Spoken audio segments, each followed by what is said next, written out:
जय हिंद दोस्तों, स्वागत है आपके अपने YouTube चैनल्स अभिमन्यु पे। दोस्तों आज हम एक टॉपिक पे चर्चा करेंगे जिसका शीर्षक है चंद्रयान के बाद समुद्रयान और मत्स्य 6000। दोस्तों आप सभी को मालूम है कि भारत इन दिनों कई इतिहास रच चुकी है। जैसा कि आप लोग हाल ही के समय में देखे थे कि चंद्रमा के दक्षिणी ध्रुव पर अपना सॉफ्ट लैंडिंग कराने वाला पूरे विश्व का पहला देश बना। इसके अलावा भारत जो है सूर्य की कुंडली खंगालने के लिए भी अपना एक मिशन आदित्य L1 को भेजी है। तो चांद और सूरज के बाद अब भारत जो है वो समुद्र खंगालने की तैयारी में है। तो दोस्तों जो समुद्र खंगालने की तैयारी में जो भारत जुटी है तो इसका नाम है समुद्रयान। तो दोस्तों आज हम जानेंगे कि यह समुद्रयान क्या है और यह भारत के लिए इतना अहम मिशन क्यों है। सबसे पहले बात करें दोस्तों कि ये आखिर समुद्रयान है क्या। दोस्तों ये समुद्रयान भारत का एक मिशन है। इस मिशन के तहत भारत जो है समुद्र की गहराई में, और गहराई कितना होगा तो लगभग 6000 मीटर यानी 6 किलोमीटर गहराई में भारत जो है एक मिशन भेजने वाली है जिस मिशन का नाम है समुद्रयान। और इस मिशन को भेजने में जिस वाहन का, जिस पनडुब्बी का इस्तेमाल किया जाएगा उस पनडुब्बी का नाम है मत्स्य 6000। अगर मत्स्य 6000 के बारे में अगर विस्तार से जाने तो इस जो पनडुब्बी का निर्माण किया जा रहा है वह चेन्नई में किया जा रहा है।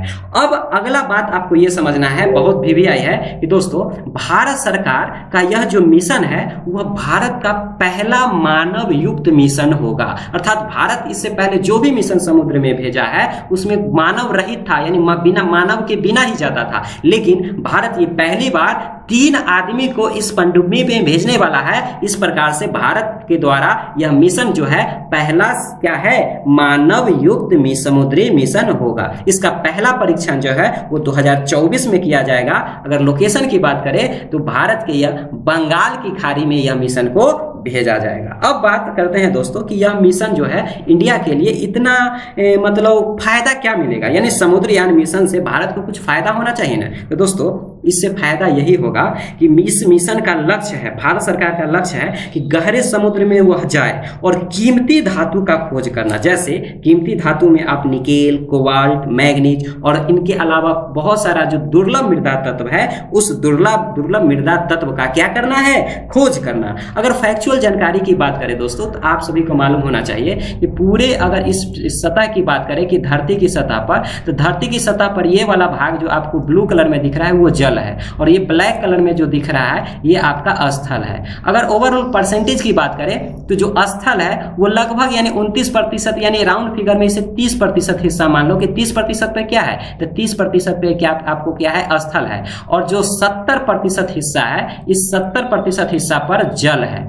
तो इस 70% जितना भाग जल है इस 70% में भी बात करें तो मात्र 20% ऐसा है कि इस पे मानव जो है गैस, तेल तथा अन्य शोध जैसा काम करता है। लेकिन इस 70% का यानी कि जो जल वाले हिस्से का लगभग 80% भाग ऐसा है वहां क्या है क्या नहीं है इसके बारे में किसी को आज तक पता नहीं है। तो इसी रहस्य को, यानी इस 80% वाले भाग में, किसका 80%, जल का 80% वाले भाग में क्या है, इसी चीज के रहस्य को उजागर करने के लिए, पता लगाने के लिए भारत सरकार जो है एक मिशन भेज रही है। इस मिशन का क्या नाम है, तो इस मिशन का नाम है समुद्रयान। तो दोस्तों उम्मीद करते हैं कि आपको इस समुद्रयान के बारे में समझ में अच्छे तरीके से आ गया होगा। अब देखते हैं दोस्तों कि अगर हम बात करें कि क्या भारत के पहले यह कोई मिशन भेज चुका है, तो जी हाँ दोस्तों, भारत के पहले यह मिशन अमेरिका हो गया, रसिया हो गया,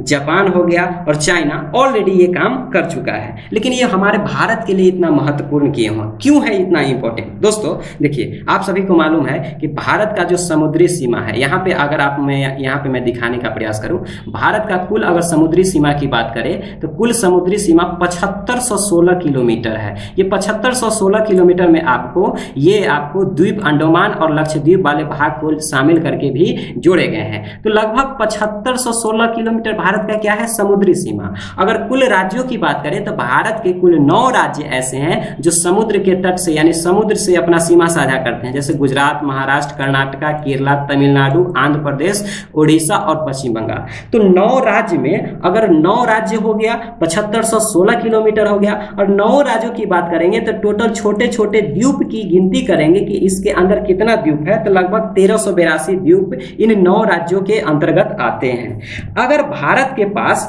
इससे आपको मालूम होगा कि इतना 7516 किलोमीटर एक लंबा दायरा हो जाता है, ये अर्थात भारत के पास बहुत ज्यादा जल की मात्रा है। तो बहुत विशाल जल होने के कारण अगर यह मिशन भारत का सफल होता है तो इससे भारत का जो तटीय राज्य है उसको काफी लाभ पहुंचेगा, और सिर्फ तटीय राज्यों के ही नहीं पूरे भारत को इससे लाभ पहुंचेगा। जैसे क्या कि अगर यहाँ पे ये मिशन होगा तो यहाँ किसी भी धातु, किसी भी चीज का अगर पता चलेगा तो लोगों को वहां उसमें रोजगार मिलेगा कि नहीं, तो लोगों को रोजगार मिलेगा, इससे भारत को लाभ होगा। यानी ओवरऑल आप देखोगे कि अगर भारत का यह मिशन सफल हो जाता है तो पूरे भारत को और तटीय राज्यों को इससे आगामी भविष्य में बहुत सारा लाभ पहुंचने वाला है, फायदा होने वाला है। तो दोस्तों उम्मीद करते हैं आपको ये टॉपिक अच्छे से समझ पाए होंगे। मिलते हैं नेक्स्ट वीडियो में, तब तक के लिए जय हिंद, जय भारत।